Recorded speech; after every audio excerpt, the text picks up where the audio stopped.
성경에 보면 예수님께서 공생의 사역을 하실 때에 성경에 보면 먹는 장소가 참 많이 나오고 함께 식사했던 사람들도 다양한 사람들이었던 것을 볼 수 있는데, 그래서 예수님은 식탁의 교제를 많이 하신 분입니다. 어떤 분은 이 부분만 발췌해서 신학박사 학위를 받은 분도 있습니다. 식탁 공동체의 축복이라는 제목입니다. 그런데 바리새인과 제사장, 사두개인 당시 율법학자들은 이렇게 식탁의 교제를 즐거워하는 예수님을 바라보며 비난했습니다. 먹기를 탐하는 자라고. 왜 그랬을까요? 자신들의 편견으로 예수님을 보았기 때문입니다. 예수님은 그 당시 그러한 이야기를 들었습니다. 저 사람들이 나에 대하여 먹기를 탐하는 자라고 말하는구나, 이런 얘기 다 들어서 알고 계셨습니다. 그러나 예수님은 식탁의 교제를 중단하지 않았습니다. 사람들과 식사하는 자리를 마다하지 않았습니다. 이유가 있습니다. 거기에는 관계와 의미와 축복이 있기 때문입니다.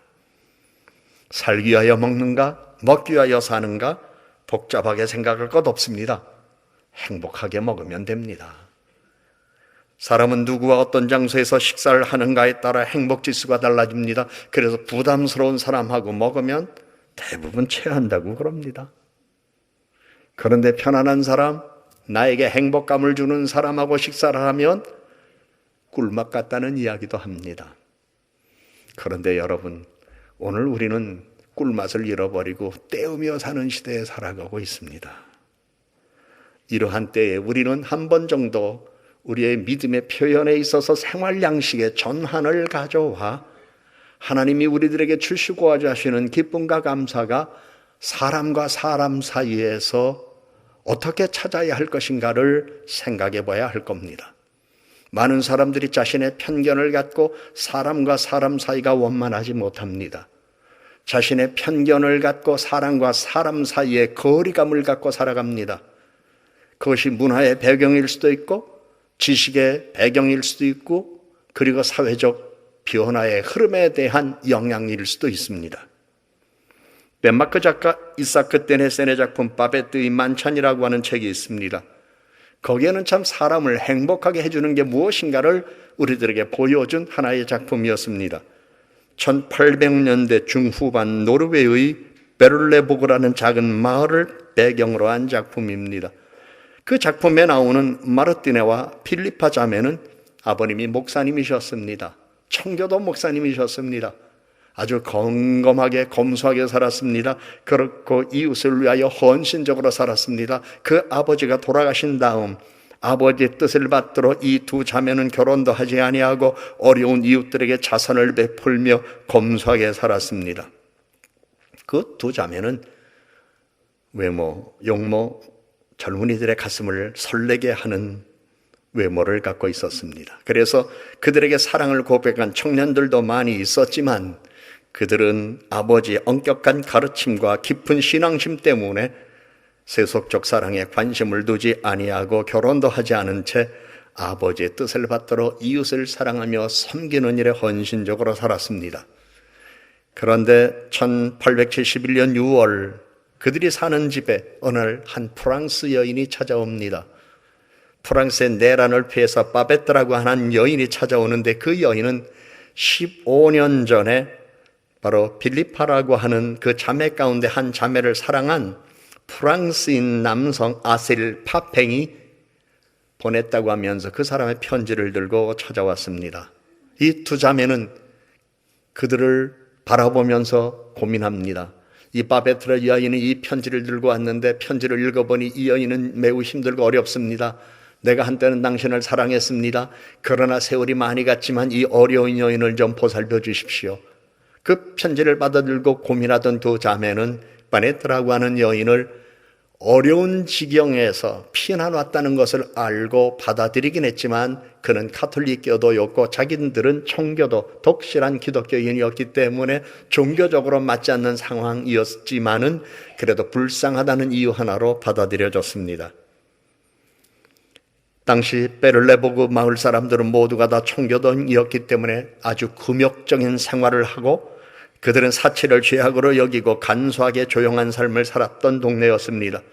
그러한 분위기에서 바베트 이 프랑스인 여인은 그들의 살림을 돌봐주고 그 자매가 이웃을 위하여 더 많은 일을 할 수 있도록 살림을 살펴주는 가운데 집안일을 잘 해주어서 오히려 두 자매가 자기들의 집안일을 할 때보다 더 많은 비용이 적게 들게 하였을 뿐만 아니라 이웃에게 베풀어주는 수프와 빵이 사람들에게 행복감을 줄 수 있도록 넉넉하게 먹일 수 있는 일을 할 수 있는 것에 감사를 드리면서 바베트의 솜씨는 기적이라는 이러한 표현까지 그 자매는 하기도 했었습니다. 그로부터 한 12년이라는 세월이 흘러갔는데 어느 날 놀라운 일이 생겼습니다. 이 바베트가 프랑스에서 복권을 하나 샀는데 그 복권이 당첨됐습니다.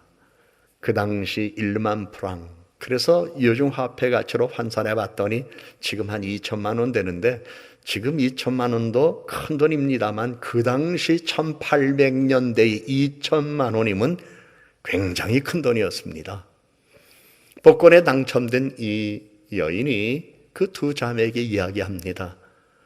아버님께서 살아계실 때 평생에 검소하셨고, 그리고 가난한 사람들을 위하여 희생하셨고, 그리고 두 따님께서는 결혼도 하지 아니하시고 이 지역 사람들을 위하여 애쓰고 수고하고 계시는데 이제 곧 아버님 생일 맞이하게 되는 것 아닙니까?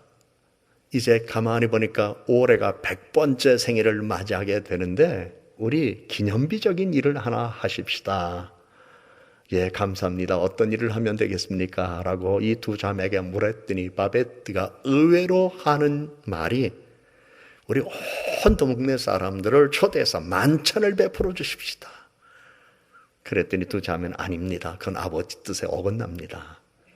우리는 언제나 검소하게 살았고 식사도 끼니를 때우는 정도면 됐습니다.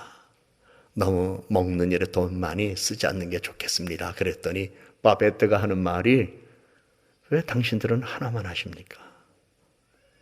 음식이 주는 기쁨과 행복, 굶주린 사람들에게는 때우는 게 1차적이지만 먹는 즐거움과 함께 먹으면서 사람이 마음과 정을 나누는 공간을 만들어준다는 것, 음식은 예술입니다. 이러한 얘기를 하니까 이 두 자매는 그런 말을 평생 들어보지 못했어요. 그런데 이 프랑스 여인이 그 얘기를 하며 간청을 하게 되자 드디어 아버지 생일을 맞이했습니다. 100번째 생일에 만찬을 열어서 동네 사람들을 다 초대합니다. 그들이 먹어보지 못했던 거, 보지도 못했던 거, 들어보지도 못했던 음식을 많이 차려놓고 사람들에게 다 와서 거저먹게 제공했습니다. 사람들은 좋은 음식을 먹게 되면서 내 생에, 내 평생에 이런 음식 처음 먹는다고 하면서 기뻐하고 감사할 뿐만 아니라 옆 사람하고도 음식을 소재로 얘기하는 거예요. 당신 이런 음식 먹어봤어요? 아니에요. 당신도 처음이에요? 나도 처음이에요. 당신 이거 향기가 어때요? 너무너무 좋으네요. 우리는 시커먼 빵만 먹어봤고 그리고 빵에서 향기라는 냄새를 우리는 맡아본 적이 없는데 와, 이 빵은 놀랍네요. 이거 어떻게 만져? 글쎄 나도 안 만들어봐서 모르겠어요. 그러면서 옆 사람과 서로 대화가 시작되는 거예요. 두 자매는 발견했습니다. 그전에는 끼니를 때우는 수준에서 먹고 나름대로 검소하게 살았다고 했는데도 동네 사람들은 반목과 질시가 있었고 마음에 벽을 쌓아놓고 있었고 대화라는 것 없이 거저 앉아서 덤덤하게 바라만 보며 무슨 일만 있으면 쉽게 상처를 주고받는 관계 속에 살던 사람들, 갈등과 반목이 심했던 동네 사람들이 이 만찬의 자리에서는 마음을 열고 얘기하는데 그 얘기의 주제가 처음에는 음식으로 시작하더니 대개 아이는 어떻게 지내세요? 아, 당신은 나이가 많은데도 건강해 보이시네요. 요즘 어떻게 지내세요? 대화가 이렇게 발전해 나가면서 서로 마음의 문을 열고 대화가 되고 웃음꽃이 피어나면서 뭔가 알지 못할 사랑과 평화의 기운을 그 자리에서 느꼈다고 합니다. 여러분은 음식을 때우는 사람입니까? 끼니를 때우기 위하여 살아가는 사람입니까? 아니면 내게 주어진 그 삶의 자리에 마음을 열고 서로 사랑과 평화를 나눈 기쁨 속에 살아가는 사람들입니까? 여러분 스스로 여러분의 삶의 자리를 생각하면서 오늘 성경이 우리에게 가르쳐 주신 말씀에 대한 이해의 폭을 넓혀야 할 겁니다. 세상에는 가난한 사람도 있고 부자도 있습니다. 우리는 함께 어울려 사는 겁니다. 그래서 부자에 대한 적대감을 가난한 사람이 가져서는 안 되고 가난한 사람들에 대하여 경멸하는 눈빛으로 부자들은 바라보서는 안 됩니다. 부자는 부자로서 여유를 가지고 가난한 사람들을 위하여 어떻게 우리처럼 행복하게 삶을 살아갈 수 있을까? 할 수 있다면 기회를 제공해 주는 사람이 되어야 하고 가난한 사람은 우리들도 어떻게 하여야 저러한 삶을 살아갈 수 있을까? 동경해야 합니다. 그런데 그게 아니더라고요. 저도 옛날에는 끼니를 때우던 시절도 있었어요. 그런데 사람들과 교제하면서 끼니 때우기 위하여 밥 먹자 하는 게 아니더라고요. 뭔가 이야기를 하고 싶고 감사의 표현을 하고 싶고 마음을 나누고 싶고 상담을 하고 싶고 함께 기쁨을 나누고 싶고 그럴 때 우리 식사 한번 하시죠. 그래요. 때우려고 만나는 겁니까? 배고파서 만나는 겁니까? 그렇기 때문에 우리는 사고의 틀을 넓혀야 돼요. 오늘 우리는 분열과 갈등의 시대 속에서 살아가면서 저마다 다 자기 편견만을 가지고 자기가 옳다고 주장하는 세상에서 우리는 살아가고 있어요. 그래요. 당신도 옳다. 그러나 나도 옳다. 내 주장이 옳은 일이다. 그러나 당신의 주장도 틀린 건 아니다. 그러면서 뭔가 하나의 합일되고 융합되어질 수 있는 것을 찾아서 보다 더 나은 삶을 만들어갈 수 있는 사고가 오늘 우리들에게 필요한데 우리는 죽기 아니면 살기. 나와 똑같지 않으면 다 적. 무서운 거예요. 공산주의자들이 주로 그렇습니다. 그래서 러시아의 혁명을 보세요. 인류 역사에 일어났던 혁명은 거의가 다 적대적 관계에서 그들을 없애버리지 아니하면 이 세상 좋아질 수 없다 생각하고 그래서 6.25 전쟁 이후에 이북에서 내려온 공산당이 내려와서 가장 많이 죽인 사람들이 누군지 여러분 아시잖아요. 캄보디아 킬링필드라고 하는 것. 공산주의적 반군들이 당시 지신들과 종교인들을 다 죽여서 한 세대가 없어졌어요. 왜요? 혁명이라는 이름으로. 혁명은 우리들이 생각하는 게 되어야 하기 때문에 우리의 생각을 방해하는 사람은 모두 다 적이에요. 그래서 다 처단해요. 우리 사회는 그러한 사회가 돼서는 안 돼요. 우리는 서로 함께 부둥켜 안고 서로 세워주며 서로 뜻과 마음을 나누며 정말 행복감과 사랑을 느끼며 함께 살아가는 아름다운 세상을 우리는 만들어야 되는데 오늘 우리 사회는 마치 주사위를 던지는 것 같아요. 이러한 세상에서 우리 그리스도인들은 생각과 마음을 잘 다스려야 합니다. 사람과 사람 사이에서 살아가는 세상에서 내가 가진 생각이 나만의 편견이라면 버릴 수 있어야 됩니다. 동양과 서양의 문화의 차이가 있습니다. 프랑스와 노르웨이의 문화의 차이가 있습니다. 청교도와 가톨릭의 종교적 배경이 다릅니다. 이러한 구조 속에서 우리는 분명한 것은 사람과 함께 살고 있다는 사실을 잊어서는 안 되고 함께 살아가는 이 세상을 하나님은 따뜻하고 좋은 세상, 사랑이 넘치는 세상, 은혜로운 세상, 서로 세워주며 서로 존경하는 세상, 섬겨주는 세상을 만들어 놓아 모든 이들이 평화롭게 살기를 원하는 것 하나님의 뜻입니다. 하나님께서는 이 땅에 예수 그리스도를 보내주셨습니다. 그분은 사랑의 종이셨습니다. 섬김의 종이었습니다. 그래서 그분의 사랑은 섬김이었고 그 섬김은 모든 사람들의 죄 물론이거니와 죄 가운데 살고 있던 사람들을 다시금 회생시켜서 새 삶을 멋지게 복되게 살아가도록 회복시켜 주신 분이 바로 예수님이셨습니다. 하나님 나라만이 가능한 것이었습니다. 우리는 이 땅에 하나님 나라가 이루어진 것, 그리고 하나님 나라를 이루기 위하여 하나님 나라의 영광을 위하여 살아가야 할 사람들입니다.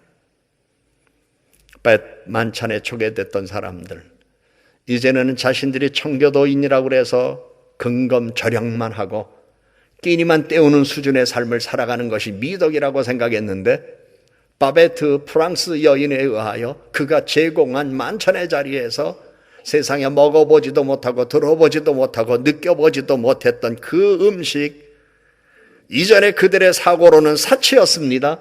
그러나 프랑스인 여성 바베트 입장에서는 문화여 예술이었습니다. 그러한 삶의 자리에서 그들이 함께 식사하고 따뜻해지고 마음이 열리는 것을 보며 사람들은 이렇게 이야기합니다. 야, 음식은 마법이다, 이렇게 이야기까지 했었습니다. 하나님은 세상에 가난한 자와 부유한 자를 두셨습니다. 부유한 자는 가난한 자를 위하여 기쁨의 자리를 제공하고, 가난한 자는 부유한 자의 문화를 배우기도 하며 함께 성장할 때에 우리는 함께 빈부의 차이가 아니라 우리는 서로 사랑하는 삶을 살아갈 수 있는 것 아니겠습니까?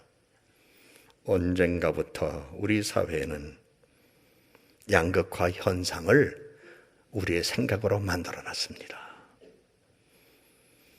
빈부의 차이를 환경의 문제로 인식할 수도 있지만 그 이전에 먼저 우리의 생각에 빈부의 차이에 대한 반발감, 적대감, 경멸함, 모멸감, 이런 것들로 자리 잡게 하면서 우리 생각에서 스스로 차이를 만들어 두었고 그 차이에 벽을 쌓아놓았습니다.